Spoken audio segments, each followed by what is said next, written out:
Butter নান একদম দোকানের মতো খুব সহজ উপকরণ দিয়ে আজকে আপনাদের সাথে বাটার নানের রেসিপি শেয়ার করব।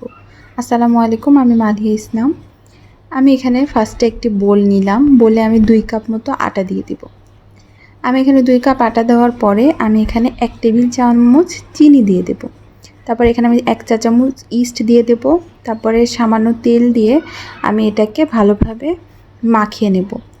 আমি এটাকে এমনভাবে মাখবো যাতে মুড পাকালে যাতে খুব সহজেই মুডটা ছেড়ে যেতে পারে। তারপরে আমি এখানে হাত দিয়ে দেখে নিলাম যেন গরম পানিটা কুসুম গরম পানি হতে হবে, হাত চুবালে যাতে হাতটা সহ্য করার ক্ষমতা থাকে এরকম।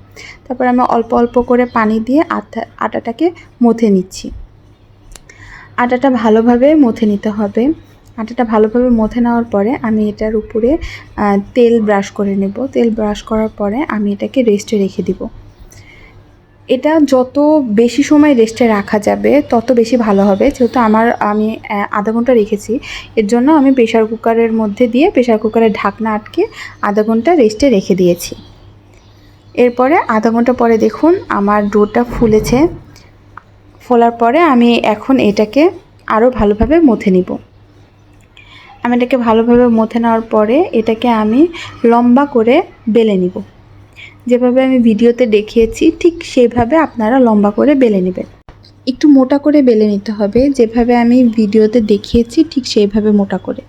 এরপরে আমি একটা ফ্রাই প্যান নিয়ে এতে তেল ব্রাশ করে পানি দিয়ে দেবো। আমি এখানে মোট 2 চা চামচের মতো পানি দিয়েছি। পানিটা একটু হালকা গরম হয়ে গেলে আমি এর মধ্যে রুটিটা দিয়ে দিব।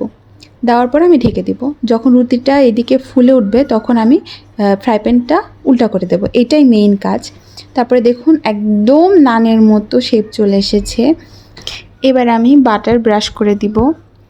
এভাবে খুব সহজেই আপনারা একদম দোকানের মতো পারফেক্ট নান তৈরি করে নিতে পারবেন কোনো রকম ঝামেলা ছাড়াই। তো অবশ্যই বাসায় এইটি ট্রাই করবেন এবং কমেন্টে জানাবেন কেমন হয়েছে। ভালো থাকবেন সবাই। আল্লাহ হাফেজ।